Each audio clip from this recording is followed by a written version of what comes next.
ብዙ ወተባዙ ባለው አምላካዊ ፈቃድ በቅዱስ ጋብቻ ከሐና ከኢያቄም ተወለድሽ እንጂ ይህስ እንደምንድነው ቢሉ የእመቤታችን ቅድመ አያቶቿ ቴክታ በጥሪቃ ይባላሉ።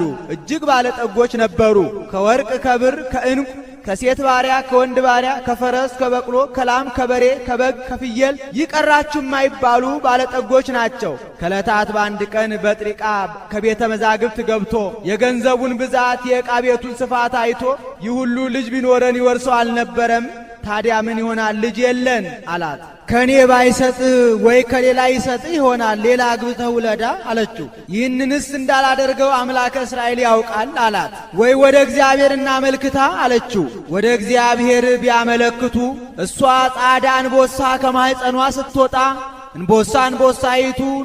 እንቦሳይቱን ስድስተኛይቱ ጨረቃ ፀሐይን ስትወልድ አየች። ይህንን ትነግረዋለች። በሀገራቸው ሕልም ተርጓሚ አለ፣ ሄደህ ንገረው አለችው። ሄዶ ቢነግረው ደጋግ ልጅ ልትወልዱ ይሆናል አለው። የፀሐይና የጨረቃ ነገርስ አለው። አይ ይህስ አልተገለጠልኝም፣ ጊዜ ይግለጠው አለው። ተመልሶ ሄደ።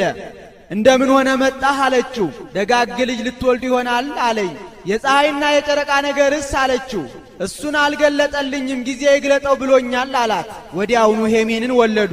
ሄሜን ማለት ረከብኩ ስዕለቴ ማለት ነው። ሄሜን ዴርዲን ቶናህን፣ ቶናህ ሲካርን፣ ሲካር ሄርሜላን፣ ሄርሜላ ሐናን፣ ሐና ከነገደ ይሁዳ የተወለደ ኢያቄም የተባለ ደግ ሰው አግብታ ስትኖር መካን ሆነች። ከዕለታት በአንድ ቀን ልብስ አልደረሰልኝም እንጂ ከቤተ እግዚአብሔር ሄጄ እጅ ነስቼ ጸሎት አድርሼ ምን ነው በመጣሁ ነበር አለች።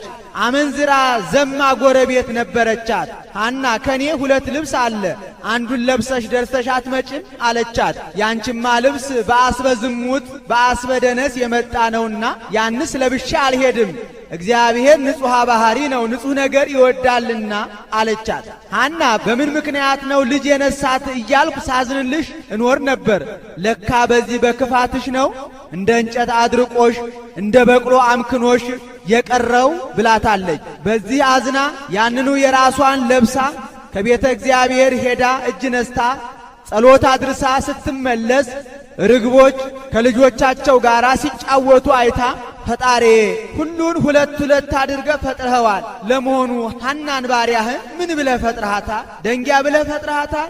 በቅሎ ብለህ ፈጥረሃታል? ብላ ምርር ብላ አልቅሳለች። ኢያቄምም ሮቤል የሚባል ጎረቤት ነበረው። ኢያቄም ምንስ መባህን ባይቀበልልህስ መባና ቀርብም ብሎ ዘብቶበታል። ይህ ብቻ አይደለም። ኢያቄም ከዕለታት አንድ ቀን መባ አብዝቶ ይዞ ወደ ቤተ እግዚአብሔር ሄደ። ሊቀ ካህናቱ ስምዖን ይባላል። ኢያቄም ምን ያደክምሃል? መካንነት እንደሆነ በኃጢአት የመጣ ነው፣ የኃጢአተኛውን ገንዘብ ደግሞ እግዚአብሔር አይቀበለውም ብሎ መለሰበት። በዚህ እጅግ አዝኗል። ይህንን ሁሉ ተግዳሮትና ስድብ የምንሰማው ወደ እግዚአብሔር ባንጸልይ አይደለምን ብለው ቀኖና ገቡ። ስለተሳሉ አቤቱ ፈጣሪያችን ነውራችንን ብታንከባልል ስድባችንን ብታርቅ ልጅም ብትሰጠን ወንድ ልጅ ብንወልድ ወጥቶ ወርዶ አርሶ ቆፍሮ ያብላን ይርዳን አንልም። ለቤተ እግዚአብሔር መብራት አብሪ መሥዋዕት አቅራቢ ሆኖ ይኖራል። ሴት ብንወልድ እንጨት ሰብራ ውሃ ቀርታ ትርዳን ትጡረን አንልም። መሶበ ወርቅ ሰፍታ መጋረጃ ፈትላ እንድትኖር ላንተ እንሰጣለን ብለው ብጻት ገቡ። ስለተሳሉ ወዲያውኑ ራእይ ያያሉ። እሷ ጻዕዳ ርግብ 7ቱን ሰማያት ሰንጥቃ ወርዳ በማኅፀኗ ስታድር ለእሷ የብርሃን መቀነስ ያስታጥቋት፣ ለሱ የብርሃን መቋሚያ የብርሃን ጭራ ሲሰጡት አይታለች። ይህንን ለኢያቄም ትነግረዋለች።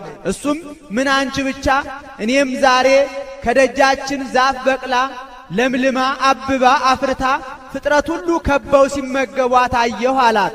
ወዲያው እመቤታችን ተጸነሰች። ሚስጥሯን የምትነግራት ጭንቀቷን የምታዋያት በርሴባ የተባለች አንድ አይና ጎረቤት ነበረቻት። ሐና ጡትሽ ጠቆረ፣ ከንፈርሽ አረረ፣ መልክሽ ደግሞ አማረ፣ ምናልባት ያ ያጫወትሽኝ ነገር ተደርጎ ይሆን ብላ ሆዷን ብትዳሰሰው አይኗ በርቶላታል። ከዚያም ህሙማን ሁሉ ሆዷን እየዳሰሱ የሚፈወሱ ሆነዋል። ይህም ብቻ አይደለም። ሳምናስ ወልደ ጦሊቅ ዘይነብር በቤተ ዶይቅ ይለዋል። ያጎቷ ልጅ ነው፣ ሞተ ብለው ነገሯት።